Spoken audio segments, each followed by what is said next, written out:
Meeting to order.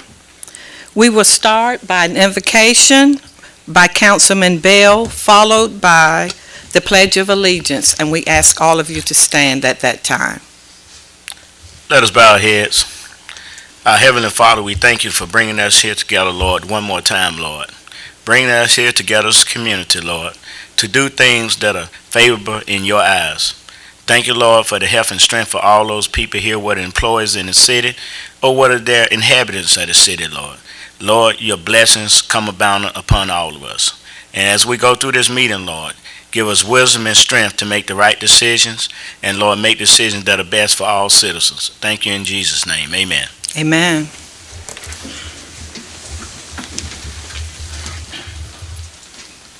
I pledge allegiance to the flag of the United States of America and to the republic for which it stands, one nation, under God, indivisible, with liberty and justice for all.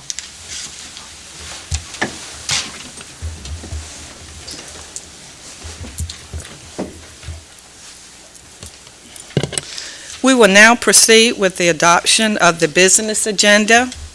Council, are there any conflicts with items on the agenda? If none, then I will ask for a motion to adopt the business agenda as presented. Make a motion to adopt the business agenda as stated. Second. Okay, the motion was presented by Councilman Bell, second by Councilman Steinbach. So the adoption of the business agenda is secured. We will now have special recognitions, swearing in of our new fire chief, Richard Cook, and we'll call on the city manager, Trainum, to officiate that.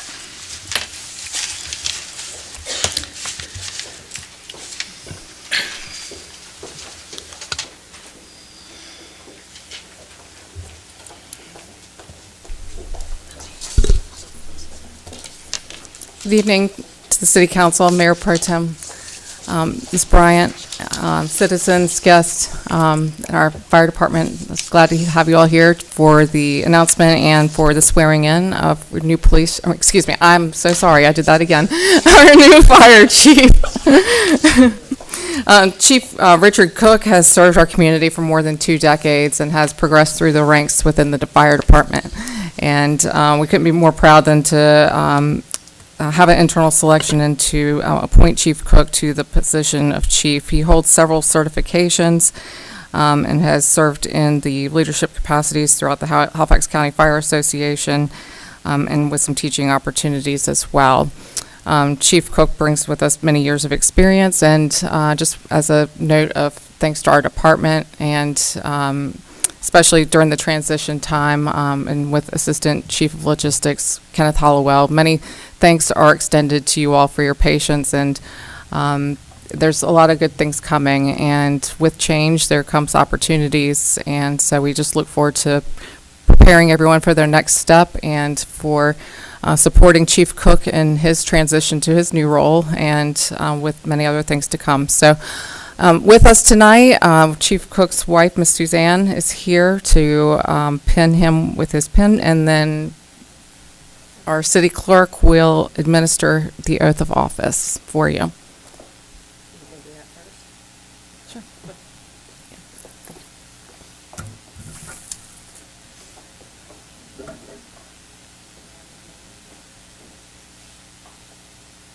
Richard Cook solemnly swear that you will support and maintain the Constitution and laws of the United States and the Constitution and laws of North Carolina, not inconsistent therewith, and that you will faithfully discharge the duties of your office as fire chief for the city of Roanoke. So help you God.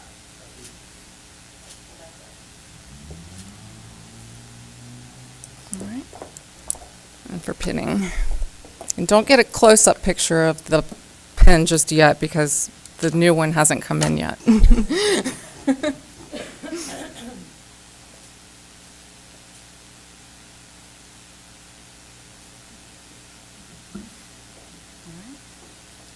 Congratulations.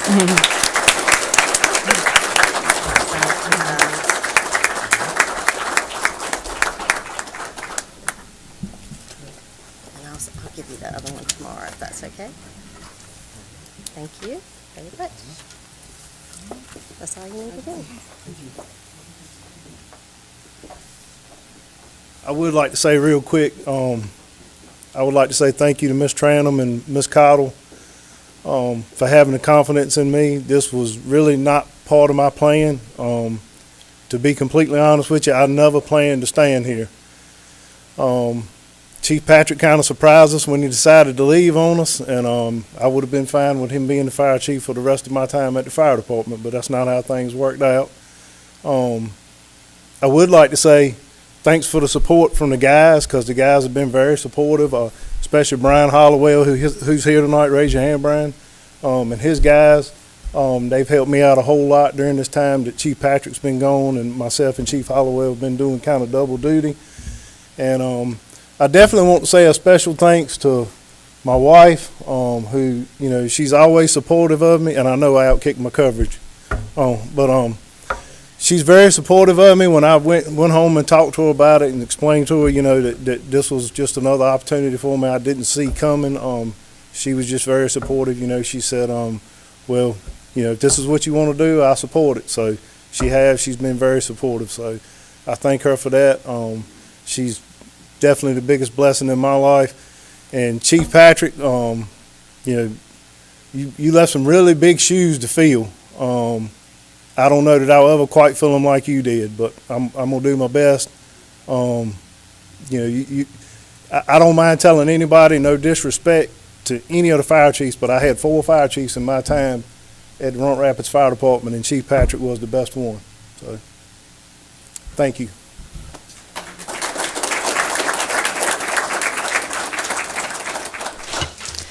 And thank you, new Fire Chief Richard Cook. We look forward to your service with the Roanoke Rapids Fire Department. We will now move on to public comment, and we have 2 speakers that have signed up. I want to remind each speaker that you have 5 minutes. First, we have Frederick Hill. You may come up. Please state your name, address for us, please. Good evening.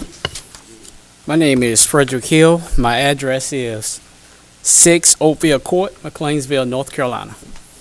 Okay. And I promise I won't take 5 minutes. Okay. All right. Good evening. My name is Frederick Hill, and I'm a resident of McLeansville, North Carolina, a community in Greensboro, North Carolina. I'm a 29-year experienced public school educator. I appear before you tonight in the spirit of transparency and being informative. I'm in the exploration stage of applying for a charter to open a charter school. More specifically, I'm considering somewhere within the Roanoke Valley for its location if granted a charter.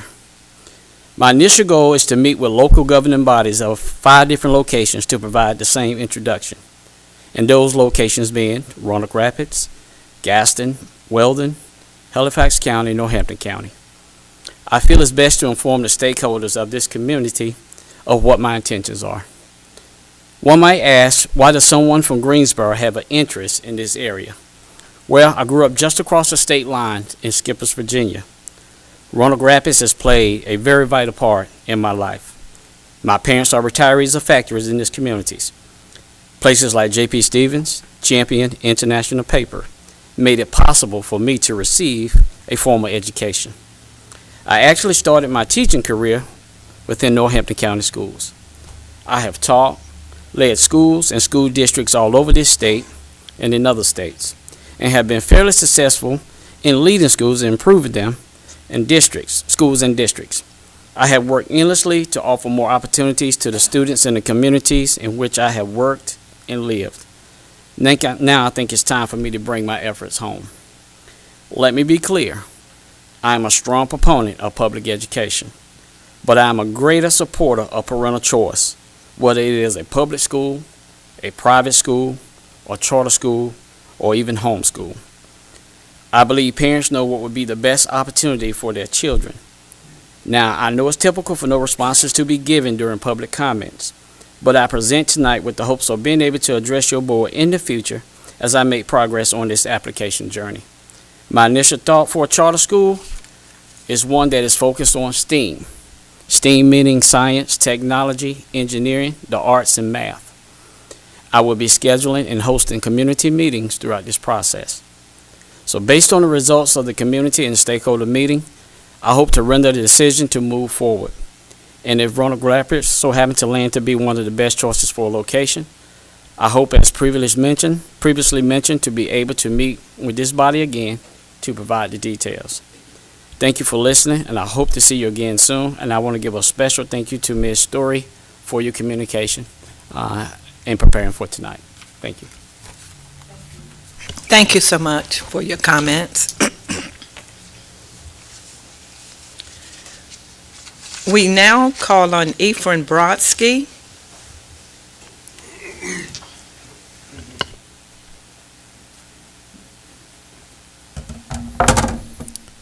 Good evening. My name is Ephraim Brodsky. I live at 936 East 7th Street in Roanoke Rapids, and I'm here to talk about the 911 lawsuit and the opinion that was rendered on October 1st, 2025, because I feel like we have a duty to have certain things on the historical record. Our media has done a very poor job of covering this suit. Our city hasn't really addressed the public about it. So I created a little infographic, and I will share it with the media. I shared it with all of you up there. And I just wanted to go through it line by line, share my thoughts, and talk about what's going on between the county and the city. Okay, so very shortly, back in the day, and I don't know how long ago, because it's hard finding things on public record, Roanoke Rapids used to maintain its own 911 call center. Halifax County took this over many years ago, and they entered an interlocal agreement with Roanoke Rapids, the city of Roanoke Rapids, to help fund this 911 service. And the lawsuit that came down on October 1st referenced a 2004 interlocal funding agreement, which was later amended in 2013. I'm not sure if that's when it started. I don't have that information, but I'm just taking what the lawsuit said. Under that 2013 amendment, the city of Roanoke Rapids agreed to reimburse a portion of the county's 911 costs, calculated based on the budget and the city's share of total call volume. Now, just to stop everybody for a second, I think that everybody knows that on their cell phone bill, there is a $1 per line charge that goes out for 911 services. And this goes out to the 911 call center. I know for myself, I have 7 cell phone lines. That's $7 a month that the county's getting straight off of that. And that's to help support the 911 services. At some point, the city of Roanoke Rapids, and the exact date was June 29th, 2020, the city of Roanoke Rapids gave notice that it would end its financial support of this 911 service effective July the 1st, 2022, and that's the start of the budget year. After this, the county basically threatened us, and I didn't write this down, but the county said, if you don't pay, we're going to sue. Did they sue? No. We did. The city filed a lawsuit claiming that the 2011 changes in North Carolina law obligated the county to provide these 911 services at no cost. The county asked for a counterclaim, arguing that while it has the duty to provide the services, the municipalities must, and the key word here is must, share in the cost. What does that mean? The county was implying that we have a legal obligation to pay for these 911 costs. Now, the general statute from 2010-2011 is very short and easy to read. And if you look at it, it says nothing about funding. It says nothing about the city having to pay. It literally has 0 words concerning municipalities' contribution towards the county pay structure. Now, after we filed this lawsuit, the court ruled in favor of Halifax County, saying that these operating costs can't be imposed exclusively on them and that we need to pay. Our legal team came back to City Council and said, listen, I think the court made a mistake. I think we should appeal. And the City Council voted on it. And the vote was a split decision. It was 3 votes to appeal and 2 votes to keep paying the county. Luckily, we won. Luckily, the 3 votes to appeal won, and we did appeal the decision, and on October 1st it came down. And essentially, what did the court say? The court didn't say that we have to pay. The court didn't say that we don't have to pay. The court said that we didn't have standing to file the suit. What does that mean? What does the word standing mean? Basically, it's saying there was no actionable offense, because we informed the county we were going to stop paying, and we did. And everything that the county threatened to do, not support our 911 service, sue us, they didn't do those things. When we dial 911, they're still picking up our calls. They didn't file a suit for non-payment against us. Why did we file that suit first? Make it make sense. If we were doing things the right way, we would have stopped paying them. We really should have stopped paying them when that statute came out in 2011, by the way. We should have stopped paying them and then waited. The ball was in their court. They needed to sue us. That would tell us what their legal argument is for expecting this payment. You have 1 moment, 1 minute left. Sure. So I have here a list, and I'm going to send this to the media for everybody to look at, a list of how much we've paid them since 2010. How much did we pay the county? And what those dollars are worth today. And that's based on the Consumer Price Index or the CPI. In 2010, which was the first year that's tracked because our budget only goes back so far online, we paid them $158,000, which is equivalent to $235,000 in today's money. Since 2010, we paid them a total in actual dollars of $2.7 million. And in current value of money, that's $3.7 million. That's $3.7 million we paid to the county that we're never going to get back. The county's latest budget has 45% of their operating costs are going to personnel, salaries, and expenses. 45%. A healthy amount is 50 to 55%, which means the county is super healthy. The city, we're paying 68.5% towards personnel and salary expenses. 68.5%. That is not healthy. That is very unhealthy. 50 to 55 is the zone. We're dying. And it's happening because of these agreements that we're voluntarily giving money to the county, and we've been doing it for years. Okay. Thank you for your time. Sure, thank you so much.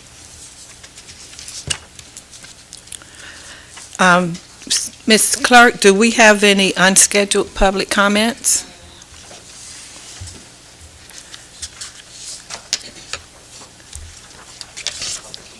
Oh, okay. Public hearing. Okay, thank you. I will now call for a motion to approve the regular city council meeting minutes of November 5th. Make a motion we approve the minutes from the city council meeting November 5th, 2025 as stated. Second. Thank you. The motion was made and moved and second. We will now proceed with the public hearing. Oh, okay, sorry. All in favor of approving the county, council meeting minutes of November 5th? Aye. Okay, thank you. It's unanimous. Okay, we would like to open the call on our Planning and Development Director, Kristen Anderson, to present the information to us.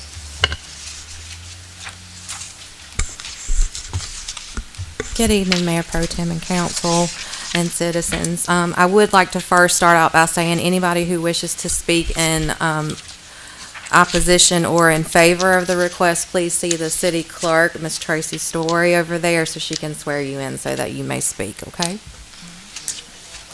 Yeah, anyone who wishes to speak on this agenda item for the public hearing for the zoning permit does need to take an oath.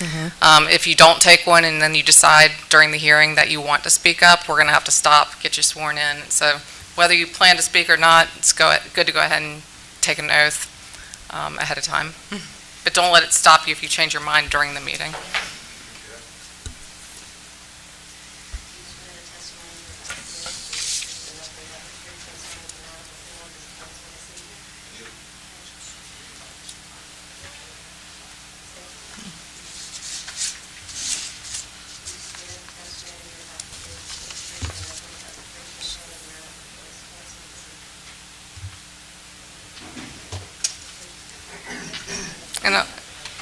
And I'll add that Ms. Anderson and I were sworn in before the meeting started.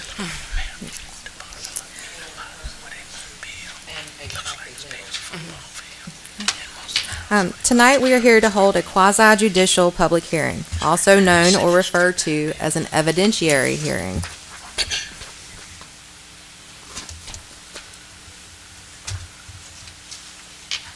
There are certain areas one must consider when making a quasi-judicial decision.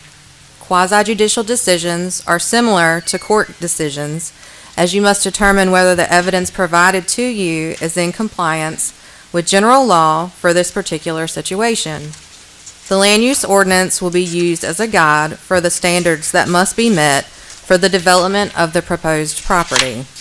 The board must use its best judgment based on factual evidence provided.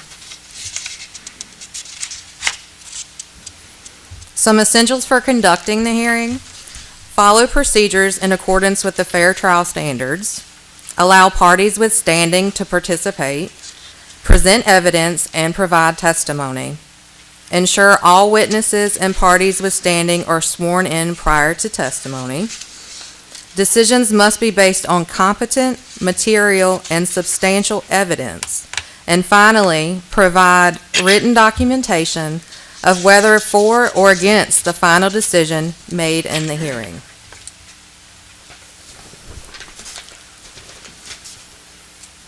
This evening, the board will review a special use permit request for a duplex to be located on Craig Street within the Roanoke Rapids ETJ or extraterritorial jurisdiction.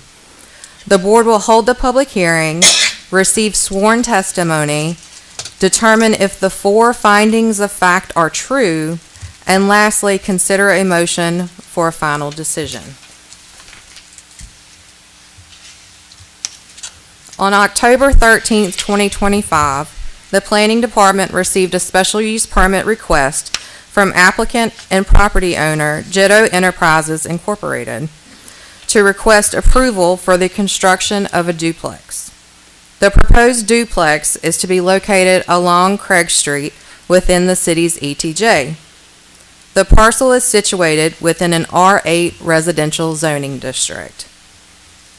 The property is located approximately 250 feet south of Robinson subdivision, which is currently developed of duplexes, and is also located north of West 10th Street.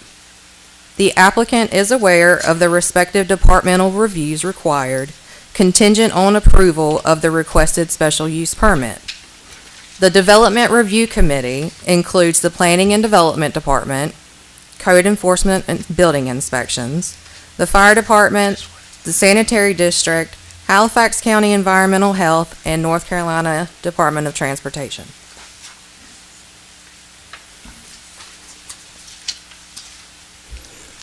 As required by general statute, notice of the public hearing was published in the Roanoke Rapids Daily Herald on Saturday, November 8th, 2025. Notice was sent to all affected property owners within 100 feet of the proposed site on November 6, 2025, and a public hearing notice was posted on November 6, 2025 on the proposed property. Provided on the screen is an aerial and street view identifying the property.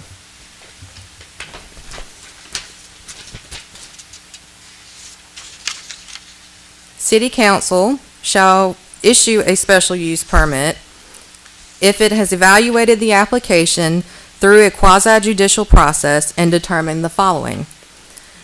Is the requested permit within the jurisdiction according to the table of permissible uses?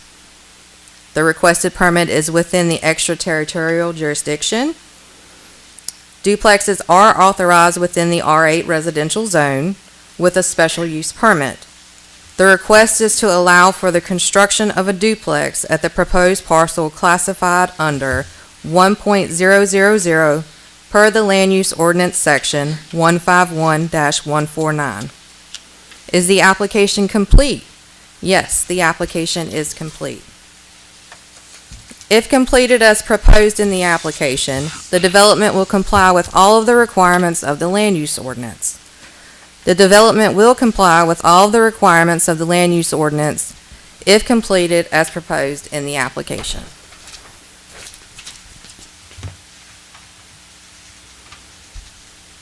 The following items are also to be considered when evaluating a special use permit application. Ingress and egress to the lot and proposed structures, especially by pedestrians and automobiles, is safe and convenient. Staff finds this to be true. The site has frontage on Craig Street, which is an improved state of North Carolina road. Driveway approval will be issued by North Carolina Department of Transportation, who would also review this request. Off-street parking and loading effect on adjacent property, similar to uses permitted in that zoning district. Staff finds little potential for negative impact on neighboring properties. The proposed use of the property is unlikely to cause any traffic generation issues. Refuse disposal and the effect on the adjacent property with similar uses permitted in that zoning district. Staff finds no likely negative effect should occupants utilize common practices in refuse disposal. Halifax County Waste Management provides refuse and disposal services.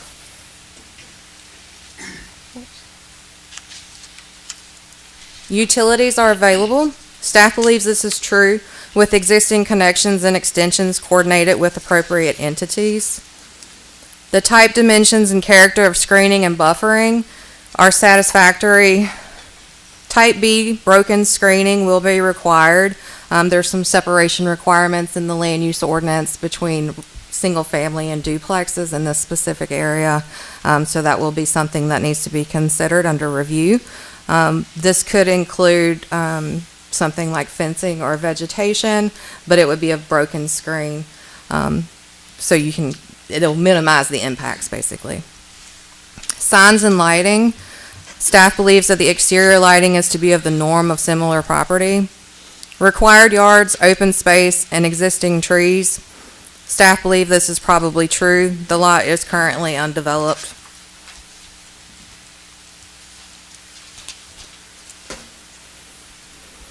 Staff finds the special use permit request to be consistent with the area land uses and supported by the comprehensive plan. Section 6, future land use of the plan, states consider allowing different housing densities to abut one another as long as proper buffering and design is provided as needed and traffic generated by such land use does not mix within the neighborhood. Goal 3 of the comprehensive plan, support infill development as an action essential to the continued development of Roanoke Rapids. The land use ordinance states that the R8 district is designed to accommodate single-family dwellings and differ primarily in the density allowed as determined by the minimum lot size requirements set forth in section 151-181. Duplexes are permitted with a special use permit.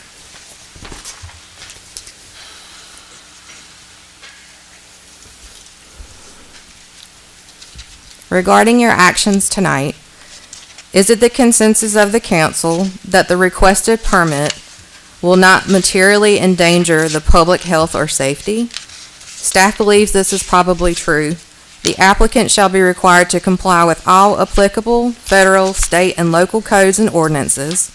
An assessment of the previously referenced 7 items used to evaluate areas of concern indicate no specific endangerment to public health or safety. Will not substantially injure the value of adjoining or abutting property. Staff believes this is probably true. Staff finds no specific reasons for potential negative effects on the value of adjoining or abutting property. Will be in harmony with the area in which it is to be located. Staff believes this is probably true. The proposed use will be residential in nature and in character with the existing surrounding land uses, such as the close proximity to existing duplexes. Will be in general conformity with the comprehensive plan, thoroughfare plan, or other plan officially adopted by City Council. Staff finds this to be true. The plans will agree with the policies of the comprehensive plan, thoroughfare plan, as well as the land use ordinance and other officially adopted plans with the city. The comprehensive plan, future land use map, designates this area as suitable for residential development. The property is located within the existing extraterritorial jurisdiction, and staff believes it is in conformity with the previously stated policies. Subject to your questions, this concludes my presentation. If there are no questions for me, it would now be appropriate to open the public hearing and have comments for favor or in opposition. Are there any questions from the council? If not, I will now open the public hearing to receive sworn testimony.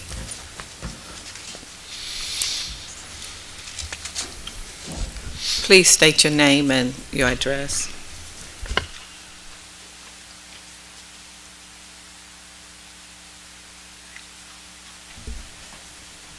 Hello, Peter Jitto of Jitto Enterprises. My address is 7320 Bassett Hall Court, Raleigh, North Carolina.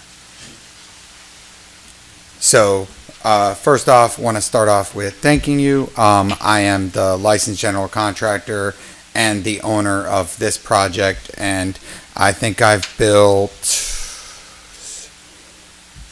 16 homes or so in Roanoke Rapids in the last 5 years. So I am familiar with Roanoke Rapids and know the town council, town staff well. I don't know you guys. I have a subdivision that's approved that I'm trying to make the numbers work. That's off the Cross Creek Parkway for 72 townhomes that I'm working to try to make the numbers work. As always, it's fun with NCDOT. They like to add on requirements that make things expensive. So I'm trying to work those numbers to make it work. And I just picked up another lot today that I'm going to build another house on Appleberry Court in Roanoke Rapids. So I am very familiar with the town and like to explore different ways to bring in growth to town. So I found this lot and looked around the neighborhood and saw there were townhomes around there. I saw that it's allowed by special use permit, which I am familiar with in getting special use permits. So I then did a site plan, found the townhome that's going to work, and I'm going to hopefully get approval from you guys tonight to build a duplex. I build them like a townhome. They're two sides, and if you look at my site plan, you'll see that. You said you do have the site plan, correct? Perfect. So I build them, usually on this lot, it's wide enough that I can build them where it appears to be a townhome and it's just a duplex. Obviously, the requirements of, bless you. So, the requirements for a duplex and a townhome are very similar with a firewall down the middle. So I go ahead and I've built this exact home. I'm building it in Dunn, North Carolina right now, and I built it in Goldsboro as well. I love infill lots. I've been doing infill lots for as long as I can know.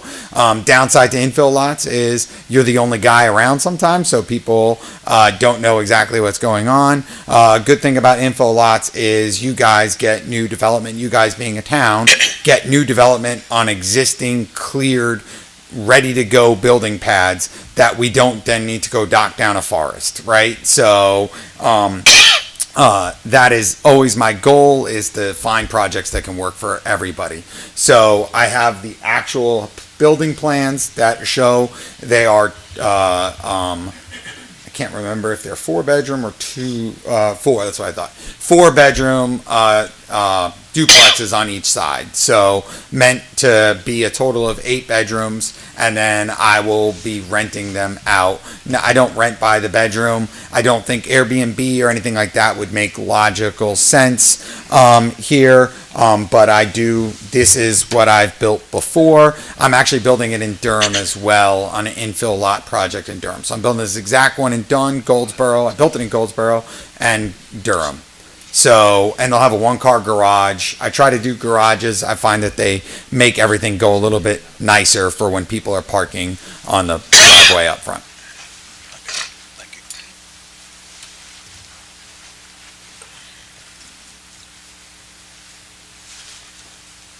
I think it's a total of 2,400 square feet. I think they're 1,800. It'll say it on there how many square feet they are per side, but they're 4-bed, 2.5 bath townhomes, duplexes. Sorry. So, any questions? Do you have any I have questions? one. You'll be the owner and landlord, or will you sell this? Yeah, so it depends. I am a property manager. I manage 795 properties as well, and I own 132. So I don't ever commit myself in these meetings to keeping it. If the market made sense and you came and offered me $500,000 for it right now and you want to buy it, I'll gladly sell it to you. But if I can't make the price and numbers work, then I usually just keep it and put it in a 30-year loan and do that. But I don't ever commit to that in this meeting unless I'm required to. Right. And so I just, I'll always list it for sale because, Sure. the right number, I'll sell everything. Right.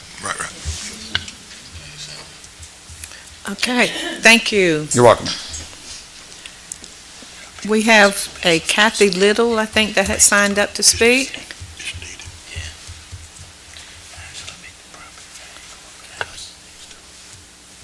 Hi, my name is Kathy Little, and I live at 220 Craig Street. I live at the adjoining property to where he wants to put these duplexes.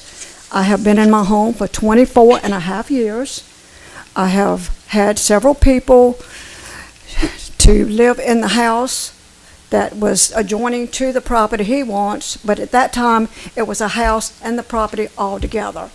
Then the house was sold, but then the property was sold separately. We had some problems with the person that lived in the house, but again, he owned the house and the property. But anyway, I do not want this duplex in my neighborhood. I have, again, live in a single home. It is one story. I don't think it would come to our advantage. I think it would put our property down by having a duplex, because when you rent to people, you never know who's going to be there. And the people that had the house before that rented it, they lived in Wake Forest, and their son was here, and he was nothing but a problem. I had to call the sheriff's department several times because he pulled a gun on my neighbor. He pulled a gun on a lady who bounced up against his mailbox while they were trying to move a mobile home around the curve. He barricaded his house, and they had to have the sheriff's department over there. He had PTSD. My neighbor who's here tonight, we saw him walking around in his house with a gun, all dressed out in uniform, and he was saying, Hut 1, Hut 2, Hut 3. I am 73 years old. I don't want to live in that kind of mess again. And I think that's probably what we may have, because you never know. Because the people that buy these properties and put this stuff up, they don't live here. So how do they know what's going on? And my question is, I do not want it put there. It's only a quarter of an acre. I don't know how much property I have to have from my property line to their property line, but I don't think it's enough. It's only 75.08, supposedly, square foot. Or across the front, and the back is 149. My lot is 150 by 149. So my house is over here, and I have a 75-foot lot that will adjoin to that. But again, I own all of it, and I do not really want it there. I just think that it would bring our property down, because from what I understand, I don't know for sure, that it's going to be a tall apartment or duplex. So again, I went through it, Julie went through it with the neighbor we had before, and it's kind of put us in a shaky situation when somebody's bringing guns out and threatening people. Thank you for your comments. Thank you. Was there someone else that had signed up?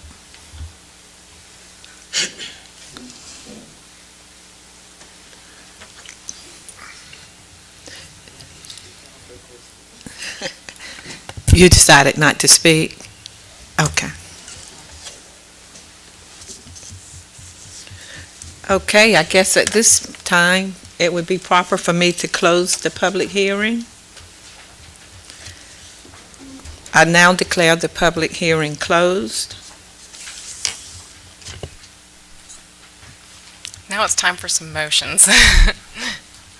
Just as a reminder, I know Kristen's going to guide you through it, but with these special use permits, the courts generally look at 4 different components prior to a final decision. And so these statements have been reviewed by staff and with some recommendations, but I'll turn it back over to Kristen.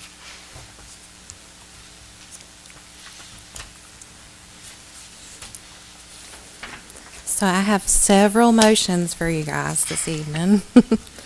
One reason we like to separate these out, if you are ever wondering why, is because each of them individually have to be true. So if you say all of them are true and one is false, then I would have to note that separately. There's 4 different motions that I'm requesting this evening. One, will the special use request not materially endanger the public health or safety? 2, will not substantially injure the value of adjoining or abutting property? Will be in harmony with the area in which it is to be located?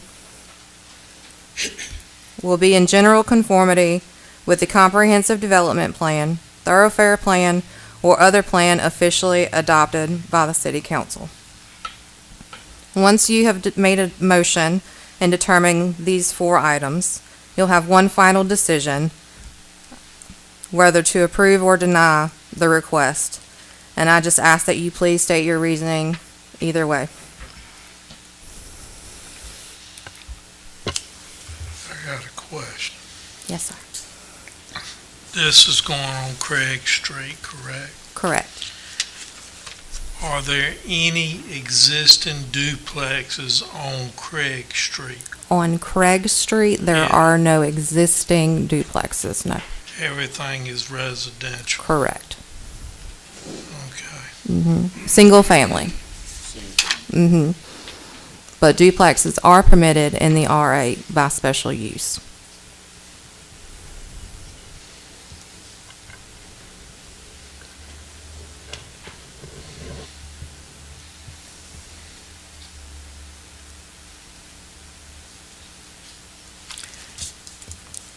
I guess I'm allowed to, at this point, read through the facts and findings. Yes, ma'am. Okay, again, we're going to reiterate.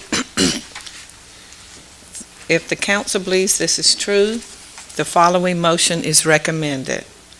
Based on the public hearing testimony and the foregoing staff report dated November 6, 2025, it is the consensus of the City Council that the requested permit will not materially endanger the public health or safety. And it is also the consensus of the City Council that the requested permit will not substantially injure the value of adjoining or abutting property. So you want us to vote on these individually? Yes, please. So I would suggest that maybe the first one, if there's if somebody on the council believes that is true, that they would make the motion with the red text there. And of course, on the other hand, if they believe that's false, they can also make that motion. But just like any normal motion, it would need a motion and then a second, and then it would go to the council for the vote on each of them. And I think we just take them individually in order. Okay. I will accept the motion on the first one that was just read. Mayor Pro Tem, I'll would like to make a motion that based on the public hearing testimony and the foregoing staff report dated November 6, 25, it is the consensus of the City Council that the requested permit will not materially endanger the public health or safety.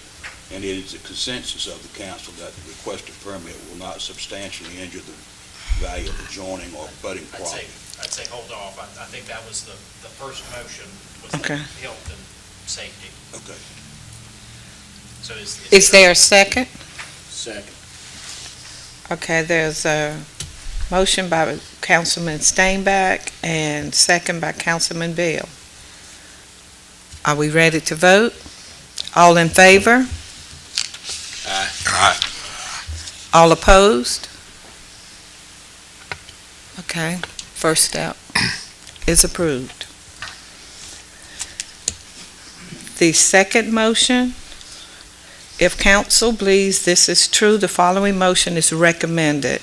Based on the public hearing testimony and the foregoing staff report dated November 6, 2025, it is the consensus of the City Council that the requested permit will not substantially injure the value of adjoining or abutting property.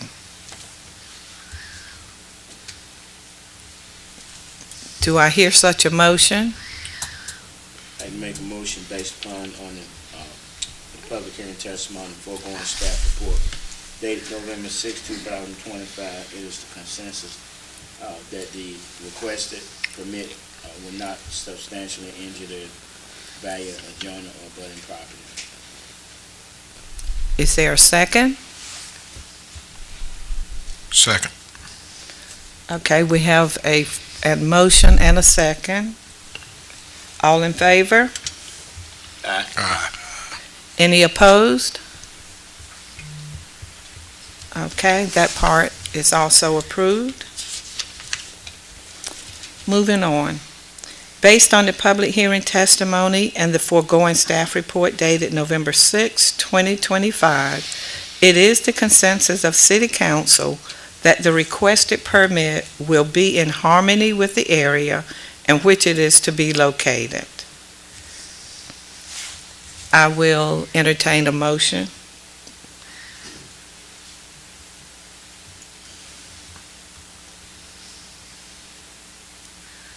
Mayor Pro Tem, I'll make a motion based on the public hearing testimony and the foregoing staff report dated November 6, 25. It is a consensus of the City Council that the requested permit will be in harmony with the area in which it is to be located. Do I hear a second? Second. Okay, we have a motion and second. So that part of the motion has been approved. And moving on. We need a vote. Oh, I keep forgetting. Thank you. Okay, at this time, all in favor? Aye. Any opposed? I oppose. Okay, one opposed and 3 in favor. So we just continue to move on. And the last part, the fourth step, based on the public hearing testimony and the foregoing staff report dated November 6, 2025, it is the consensus of the City Council that the requested permit will be in general conformity with the Comprehensive Development Plan, Thoroughfare Plan, or other plan officially adopted by the City Council. Do I hear such a motion?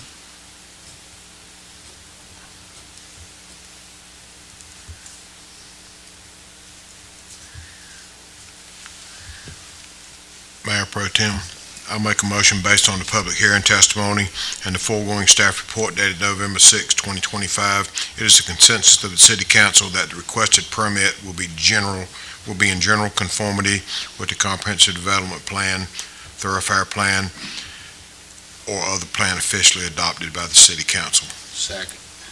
Okay, we have a motion by Councilman Strickland and second by Councilman Bell. All in favor? Aye. Any opposed? I oppose. So we have 3, 4, and 1 against. So I would assume based on this that the motion will pass. So then now comes that final decision. Now comes that final decision. And so if all 4. if all 4 passed as far as being true, then we kind of get to that next motion that you see down there. Okay, we need a motion for the last part. Based on the public hearing testimony and the foregoing staff report dated November 6, 2025, It is a consensus of City Council that the requested special use permit be granted to Ghetto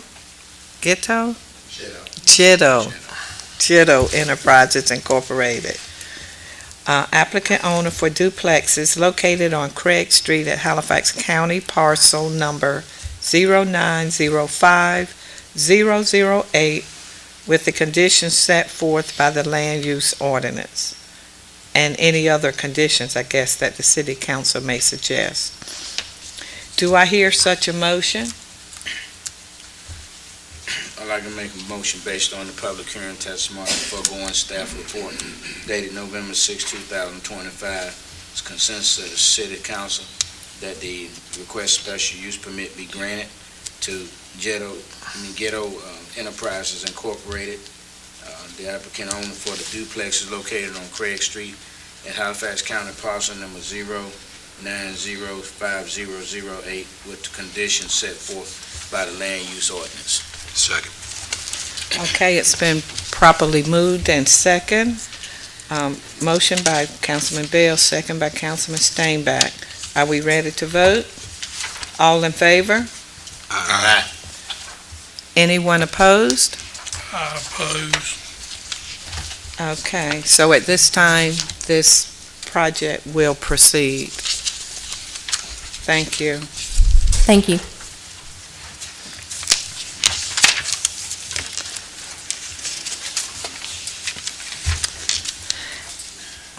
All right, we'll call on the city manager, Trainum, to give her report. Good evening, Mayor Pro Tem Bryant and council members. Just a few reminders for you here right now. The HCIA will meet tomorrow night at 6 p.m. in Scotland Neck. Please see your email from Christina Wells for details about that. Our next meetings in 2025, we have two left, December the 2nd and the 16th. Just also as a friendly reminder that the City of Roanoke Rapids observes the holiday schedule that's same as the North Carolina State Human Resources Program, and so next week city businesses will be closed on Thursday and Friday, 11/27 and 28, in observance of Thanksgiving. And also because of that, Thursday and Friday's refuse routes will be collected a day or collected early on Wednesday before. So if anyone has their trash collected Wednesday and Thursday, to put it out the day before on Wednesday for collection next week, whether it's a day or two ahead of time. City staff are preparing for our holiday season, and with that comes the thankless task of decorating. And so ahead of time, I know our staff will be diligently fluffing the greenery and testing the lights, and so we do have several activities coming up throughout the holiday season, kicking off with Christmas on the Avenue on Friday, December the 5th from 6 until 9 p.m.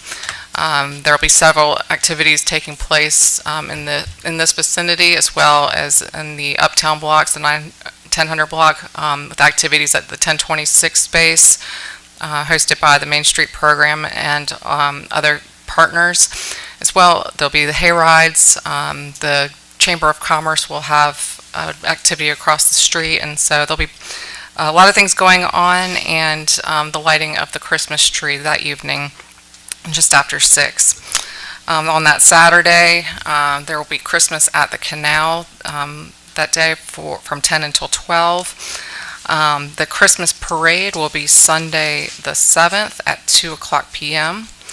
And speaking of the parade, just wanted to say that the registrations can be completed online through the Rec Desk program.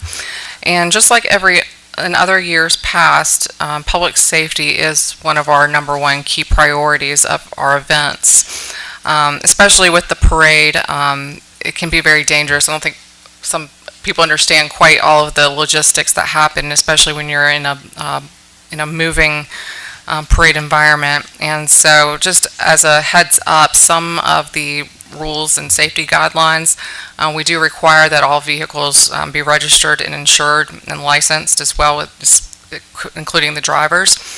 And just a message of curbing candy. We're not saying you cannot have candy, but we want the candy to be on the curbs and not in the street. And so, mostly for the safety of and protection of human life, we just ask that entries not throw or toss candy from the entry itself, whether that's a vehicle, a float, or trailer, because inevitably, candy thrown from a vehicle in the middle of the parade route, few pieces do end up in the middle of the street, which causes the spectators to want to enter the street and enter the path of travel of the parade, which does not only inhibits it, but it also draws especially children out into the street, and it can be very, very dangerous. And so the public safety alongside of this is something to keep in mind, especially in a continuously moving event. What we do ask is that anyone who wants to pass out candy, you're allowed to, but you have to have a pedestrian walking along the sides of your entry and passing out candy closer to the curb. So those questions have come up in the past. Other things that are prohibited during the parades will be carrying firearms, except as allowed. The taking or keeping of your dogs, we ask that people keep them at home during the parade environment, and then also for persons not to hamper or obstruct or interfere with that parade. And so unfortunately, sometimes with candy comes parade interference, but the goal is for us to have a safe and enjoyable parade, and for everyone to have a happy holiday season with that.